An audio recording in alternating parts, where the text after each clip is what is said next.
The alpha who killed me, and now calls me his mate? The night air was thick with mist, and the silver glow of the full moon painted the forest below in ghostly hues. I stood at the edge of the cliff, the cold stone biting into my bare feet, the scent of pine and blood mingling in the breeze. My heart pounded, not from fear, but from the cruel irony of the moment. This was the man I had loved, Kalen. And now, he was the one delivering my death sentence. His silver eyes, always my safe harbor, were now storms of pain and fury. He looked at me not as his mate, not as the woman who had once lain beside him beneath this very moon, but as a traitor, as the enemy. By the law of the pack, Kalen's voice echoed, trembling yet resolute, "Let justice be done." A chorus of growls rose behind him.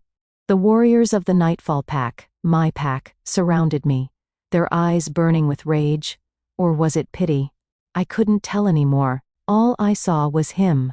All I felt was the hollow ache in my chest, deeper than any claw could cut. And then there was Lissa, beautiful, golden-haired Lissa, standing at Kalen's side like the perfect sister, the perfect wolf, the liar. She gave our secrets to the enemy. Lissa's voice rang out, sweet as honey, venomous as a serpent's bite. She's the reason the Crescent Fang ambushed our scouts. She's the reason our young were taken. I opened my mouth to deny it, to scream the truth, that it was Lissa who whispered to the enemy in the dark, that it was Lissa's treachery that doomed us. But Kalen didn't look at me as a man who would listen. He looked at me as an alpha bound to duty. I didn't. My voice cracked, swallowed by the night wind, but it didn't matter. His gaze hardened, his jaw clenched. The Kalen I loved was gone, buried beneath the weight of his title and the lies that choked our pack. "Do it," he said at last, the words ripping from him like flesh from bone. And they came for me. I felt the first teeth sink into my shoulder, sharp and merciless. Claws raked down my back, tearing through skin and muscle. I staggered but didn't fall. Not yet. The pain was a firestorm, but I welcomed it. It was real. It was honest, unlike the betrayal that burned hotter in my heart.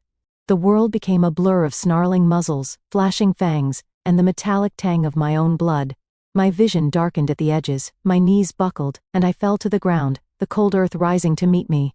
And as the last breath fled my body, I heard her. The voice of the moon goddess, soft as starlight, strong as the tide. "You will return, child of the night. You will see the truth, and you will choose." Darkness claimed me then, vast and endless. The pain faded, but the sorrow remained, echoing in the void. So this is how my story ends, I thought, as the cold wrapped around me like a shroud. Or so I believed. Cold water lapped at my fingertips, pulling me back from the void. I gasped, choking on air that tasted of pine and mist.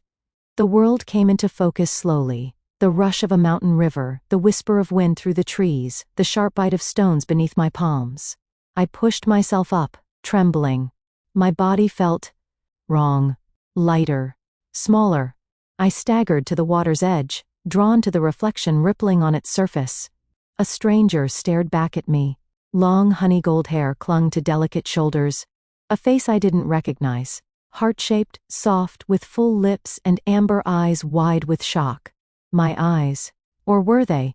I raised a hand. The reflection mimicked me. My fingers were slender, my skin pale. My breathing quickened, heart pounding in my chest like a drum of war. Who is she? Who am I? I knelt, trying to steady my racing thoughts. The last thing I remembered was blood, teeth, the darkness. And now this. A body not my own. A face not my own. Moon goddess, what have you done? The sound of footsteps snapped my head up. The crunch of boots against fallen leaves. The murmur of voices. I froze, every instinct screaming to run, but my legs refused to move. 3 figures emerged from the mist. 2 warriors, broad-shouldered, alert, their eyes sharp with suspicion. And him. Kalen. My heart stuttered, as if it recognized him before my mind caught up. The silver-eyed alpha, the man who had sentenced me to death. He stood tall, his dark hair swept back, his cloak stirring in the breeze. His gaze fell on me, and for a heartbeat, the world held still. There was no fury in his eyes now, no judgment, only confusion. And something deeper. A pull. I saw it in the way his brows knit together, the way his breath hitched ever so slightly. Our eyes locked, and my soul ached. If only he knew. If only I could forget. One of the warriors stepped forward, his hand near his blade. Alpha, she's trespassing. Kalen lifted a hand, stopping him. He studied me, his expression unreadable. Who are you? His voice was low, cautious. I opened my mouth, the truth on my tongue, and swallowed it down. What could I say? I'm the woman you killed, come back in another skin? No. Not yet. Maybe not, ever. I don't know, I said, my voice trembling just enough to sound believable. I woke up here. I don't remember anything. A lie. But safer than the truth. Kalen took a slow step closer, as if drawn against his will. His eyes softened, and the warrior beside him frowned. She could be a spy, the warrior muttered. She's alone, Kalen said, almost to himself. His gaze never left mine. And she's hurt. His eyes swept over me, noting the bruises, the scrapes on my arms. I hadn't even noticed them. The ache in my body was nothing compared to the storm inside me. Bring her to the camp, Kalen ordered, his tone leaving no room for argument. We'll find out who she is there.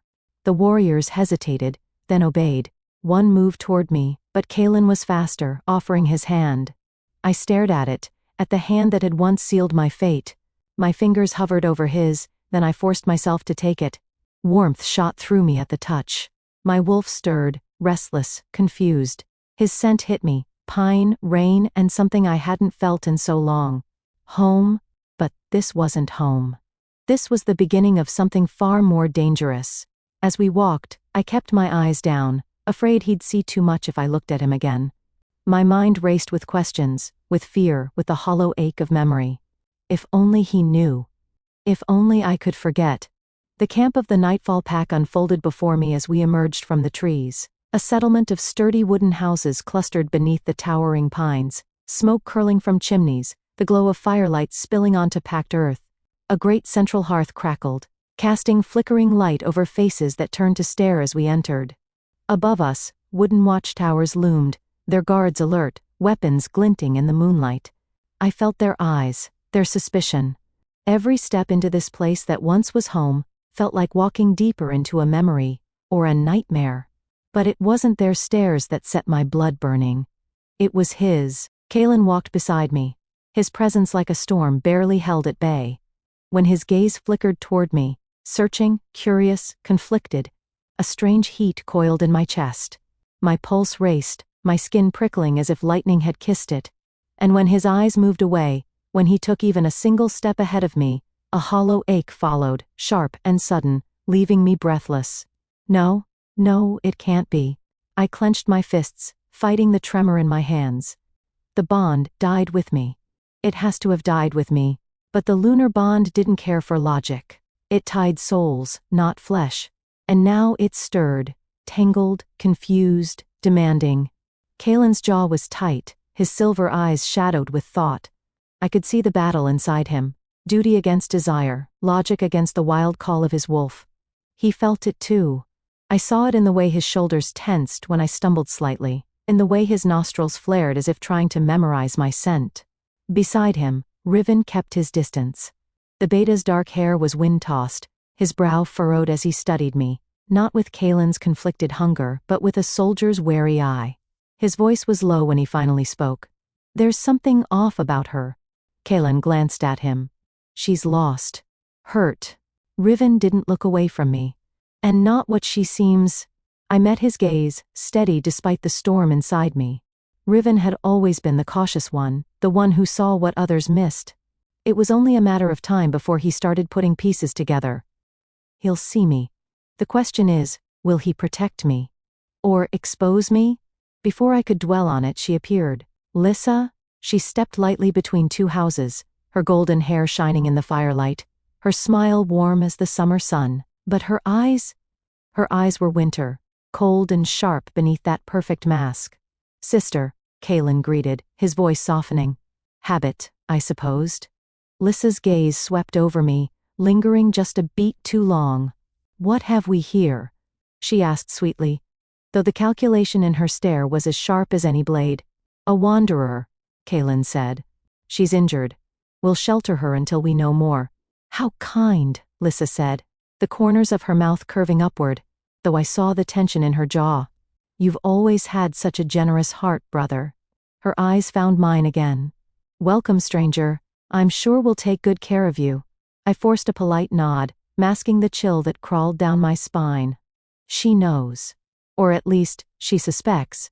As we moved deeper into the camp, I let my eyes roam over what had once been mine to protect. The houses, the wolves, the hearth. It all felt dimmer now, fractured. The pack that had been a family now looked hollow, their gazes weary, their conversations hushed. The warmth I remembered was gone, replaced by tension that clung to the air like smoke. Lissa's poison runs deep, I thought bitterly. And they don't even see it. Kaylin stopped near the central fire. His voice was quiet but firm. I want you at the council tomorrow. We need to understand who you are, how you came to us. I swallowed hard, forcing myself to nod. Of course. But inside, my thoughts spun. If I stay, the bond will tighten. If I run, I don't know if I can. Kaylin's gaze lingered, searching my face as if it might offer answers he couldn't find in words.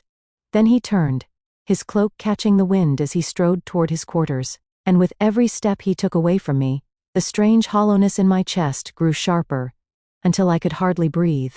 The bond shouldn't exist, but it does, and it will ruin us both. Night draped itself over the forest like a heavy cloak, the moonlight slicing through the branches in pale, shifting ribbons. I moved quietly along a narrow, hidden path by the river, the sound of the water masking my footsteps. I couldn't sleep, not with the bond thrumming beneath my skin, not with Kaylin's gaze haunting me each time I closed my eyes. I told myself I was only walking to clear my thoughts. But deep down, I knew better. My wolf was restless. I was restless. And that's when I heard them. Voices, low and urgent, cutting through the hush of night. I froze, slipping behind a thick oak, heart pounding as I strained to listen. Lissa. Her voice was unmistakable, honeyed and sharp all at once. She's a threat. I can feel it. A second voice, unfamiliar, rasped in reply. A man's voice, but touched by something wrong. The kind of voice that made the hairs on your neck rise. You said she was dead? She was, Lissa hissed. Or should have been. But now she's here, and Kaylin? He looks at her like she's the moon itself. I won't let her ruin what I've built. There was a pause, and I imagined her expression, all sweet smiles and poisoned intent. She's no ordinary wanderer, Lissa went on. I don't know who she really is, but she's dangerous. She has to disappear. The stranger chuckled, low and cruel. Accidents happen in the woods. Especially to pretty strays. My blood ran cold. I clenched my fists, fighting the instinct to burst from my hiding place, to confront her here and now. But I couldn't. Not yet. The moon goddess warned me, I reminded myself. You will see the truth. And you will choose. But what choice did I have? Mistrust boiled in my veins. Every instinct screamed for revenge, to expose Lissa, to tear down the lies she wove so skillfully. And yet, the pack I had once died to protect. Could I destroy what little remained of it just to satisfy my hunger for justice? Mistake or mercy? What path do I take now? A twig snapped behind me, and I spun, heart in my throat. Kaylin. He stepped into the moonlight, his features cast in silver and shadow. His eyes, those damned silver eyes, were fixed on me, not with suspicion, but with something deeper, something raw.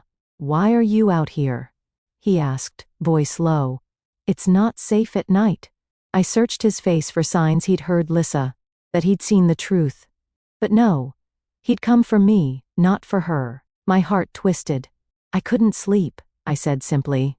He stepped closer, and I felt the bond tighten, a physical pull that left me breathless. His scent filled the night, pine and rain, and it took everything I had not to lean into it. Kaylin's gaze searched mine, as if seeking answers to questions he didn't dare ask. His voice broke the silence, rough with emotion. Why is it, when you're near, I feel alive again? The words hit me harder than I expected. my breath caught, my chest tight with memories of another night, another time, when he'd said something so similar, before everything fell apart. I forced a bitter smile, my voice soft but laced with pain. Maybe it's because you've been dead inside all along? The words hung between us like a blade. His eyes widened slightly, as if I'd struck him, and for a moment I thought he'd speak, deny it, argue, anything. But he didn't. Kalen looked away, the weight of my words settling on his shoulders. Then, without another word, he turned and walked back into the trees, leaving me alone beneath the judging gaze of the moon. I stayed there long after his footsteps faded, the river's song the only sound in the night. The choice loomed before me, as heavy as the bond that chained us together. Mistake or mercy, vengeance or salvation, and the moon kept watch, waiting. The fire at the heart of the camp crackled and spat embers into the night. Wolves gathered around it in small clusters, talking in low voices, casting curious glances my way when they thought I wouldn't notice. I kept to the shadows, the weight of their suspicion as heavy as a wolf's gaze on prey. The bond throbbed beneath my skin, stronger now, closer to unbearable, every time Kalen so much as looked in my direction. And he looked often. I could feel him watching even now, across the square, his silver eyes full of questions neither of us dared voice. That was when it happened. A whisper of movement. A glint of metal. My instincts screamed a second before the first arrow flew. I twisted aside, the arrowhead nicking my arm, leaving a trail of fire in its wake. Poison. I knew the burn too well. Lissa's favorite kind. Another arrow sang through the air, aimed for my heart. But Kalen was there, faster than thought, faster than reason. He lunged between me and death, the shaft burying itself deep in his shoulder. His cry of pain ripped through me, sharper than any blade. Chaos erupted. Warriors drew blades, scanning the trees. Riven shouted orders. The night filled with the sound of pursuit as the attackers fled into the dark. Kalen staggered, and I was at his side before I realized I'd moved, my hands catching him as he fell to one knee. His blood stained my fingers, hot and terrifyingly real. "We have to get you inside," I breathed, heart racing. "Come on." He didn't resist. Whether from pain or the bond, I didn't know. Together we half ran, half stumbled to the small healer's hut on the edge of camp, an old wooden cabin that smelled of herbs and smoke. I shut the door behind us, shutting out the world, the whispers, the danger. "Sit," I ordered, guiding him to a chair by the hearth. He sank into it, pale but steady, his eyes never leaving mine even as his blood soaked his shirt. I tore the fabric away, working quickly, hands shaking as I snapped the arrow's shaft, pulled it free, cleaned and bound the wound. My heart pounded so loud I could barely hear over it. When it was done, I sank to my knees before him, exhausted, my hands stained with his blood. His hand, warm despite his injury, lifted to my face, brushing a stray lock of hair from my cheek. "Why?" His voice was rough, raw. "Why does it feel like I'm losing you, when I don't even know you?" The question cut deeper than any arrow could. I stared at him, at the man who had once been my everything and my ruin. The man who still haunted my dreams. The man who had killed me, and now bled for me. "Maybe," I said softly, bitter and broken. "You already did." His hand dropped, as if my words had drained the strength from him. His eyes closed, his jaw clenched. He didn't speak again. A knock came at the door. I turned, heart leaping into my throat. Riven stepped inside, his dark eyes sharp, scanning the scene. Kalen wounded, me by his side, blood on both of us. And I saw it. The moment realization began to dawn. He stepped closer, his voice low, as if afraid of the truth his own words might summon. "It's you, isn't it?" It was you, Anet. I didn't answer. I couldn't. But my silence was answer enough. His eyes widened, then softened, filled with things I couldn't name. Sorrow, regret, understanding. Maybe even loyalty. "I won't tell him," Riven said quietly. "Not yet. But you have to decide what you want, for him, for all of us." I nodded, unable to speak past the lump in my throat. The path ahead had never been so clear, or so terrifying. And outside, somewhere beyond the safety of the cabin walls, I knew Lissa was already planning her next move. The wind howled over the mountain slope, carrying the scent of pine and storm. The council had gathered beneath the ancient stones, A circle where decisions were made, where fates were sealed. I stood at its edge, half hidden by the shadows, watching as the wolves of the Nightfall pack formed a ring around their alpha. Kalen stood at the center, his wounded shoulder bound, his expression carved from stone. But his eyes, those silver eyes that had once condemned me, they were lost, searching, haunted. Riven stepped forward. The tension in the air was thick enough to choke on. His voice was steady, but low, so that only those closest heard. Kalen. I need to speak freely? Kalen nodded, his gaze sharp despite the weariness pulling at him. Say what you must, brother. Riven's eyes flicked to me for the briefest moment, then back to Kalen. The woman, the one you protected. She's not a stranger, she's Anet. Gasps rippled through the gathered wolves. Murmurs rose like the first rumble of a storm. Kalen's face went pale, as if the world had tilted beneath his feet. His mouth opened, but no words came. Instead, his memories filled the silence. I saw it in his eyes. The night he sentenced me, the night he believed the lies that tore us apart. No, he whispered, shaking his head, though part of him already knew. That's not possible. But Riven's voice was unyielding. It is. She returned. The bond never broke because she lives, in a way none of us can understand. Kalen's gaze found mine across the circle, and in that moment, I felt naked before him. Every scar, every heartbreak, laid bare beneath the moonlight. His voice trembled. Anet? I said nothing. There was nothing left to say. The truth was there, in my eyes. The same truth he'd failed to see once before. And then Lissa stepped forward, her smile brittle, her voice honeyed with poison. Lies. All of it. She deceives you, brother. She's bewitched you somehow. But the pack had begun to shift, their eyes narrowing, their ears pricking at the cracks in her mask. Riven didn't give her a chance to spin her web again. I heard her, he said, voice loud now, for all to hear. Plotting with a stranger in the woods. She planned the attack on Anet. She aligned herself with dark forces to keep her hold on this pack. Lissa's mask shattered. You fools. She spat, venom in every word. Everything I've done, I did for the good of this pack. Kalen was too weak to do what needed to be done. I protected us when he couldn't. The pack growled as one, a low rolling sound of betrayal felt deep in their bones. Kalen's shoulders sagged, as if the weight of all his mistakes had finally settled on him. His voice was quiet, but it carried through the night. You will leave this pack, Lissa, tonight. And if you return, it will be as an enemy. Her eyes blazed with fury, but she saw the resolve in him, in all of them. With a final glare my way, she turned and vanished into the night, her footsteps swallowed by the wind. Silence fell. The pack turned to Kalen, waiting. And Kalen turned to me. He crossed the circle slowly, as if afraid I might vanish like a dream. When he reached me, he dropped to one knee, his eyes filled with sorrow, with hope, with everything he couldn't say before. Anet, stay. Let me prove that I'm not the man who failed you. Give me a chance to make this right. The bond between us pulsed, alive and fierce, and for the first time it didn't feel like a chain. It felt like a choice. And the moon watched, waiting for my answer.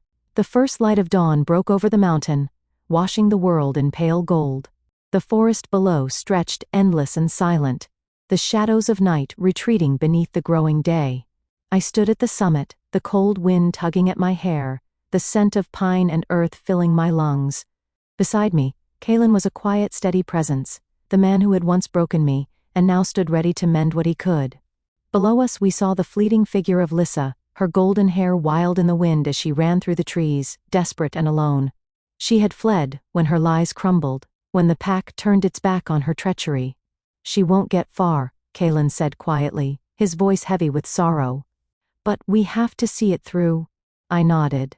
Then, let's end it. We moved as one, the bond between us humming with shared purpose. Our feet carried us down the mountain paths, swift and sure, until we cornered her at the border where the Nightfall Pack's lands met the wilderness beyond. Lissa turned to face us, fury in her eyes, but beneath it, I saw fear. Raw and naked. The fear of a wolf without a pack. A wolf who had lost everything. You can't do this, she spat. Kalen, she's twisted you. Can't you see it? Kalen's gaze was steady.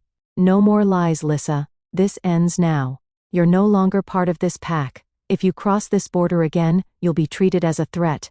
As an enemy." Her eyes burned into mine. "This is your fault." "Maybe," I said softly. "But you made your choices. Now face the cost." For a moment, I thought she might attack. One last act of defiance. But she didn't. With a bitter snarl, she turned and vanished into the wild, her figure swallowed by the trees and the mist of dawn. Kalen exhaled, the tension in his body slowly uncoiling. We stood in silence, the world holding its breath with us. The Nightfall pack was safe, for now. But the wounds would take time to heal. We climbed back to the summit, the place where the pack had once gathered in unity. The rising sun painted the sky in hues of fire and rose, and the moon lingered still, pale and watchful. Kalen turned to me, his eyes searching mine. "You could leave, no one would blame you. After all I've done. After all I failed to do." I looked at him. Really looked. The alpha, the man, the broken heart learning to beat again. And the bond between us no longer a chain but a thread I chose to hold. "I'm staying," I said at last, my voice steady. "But listen to me, Kalen. You must earn this. Earn me. The moon gave us another chance, but she watches still. Don't waste it." His breath caught, and I saw the weight of my words settle on him like a mantle he was willing to bear. Slowly, cautiously, Kalen reached for my hand, his fingers brushing mine as if afraid I might pull away. I didn't. Our hands met, his grip gentle, respectful. A promise made without words. And as we stood together beneath the rising sun, the moon faded from the sky, but its blessing remained. Maybe this love isn't a curse, I thought, my heart quieter, stronger. Maybe it's a test. And maybe, just maybe, we're ready to face it.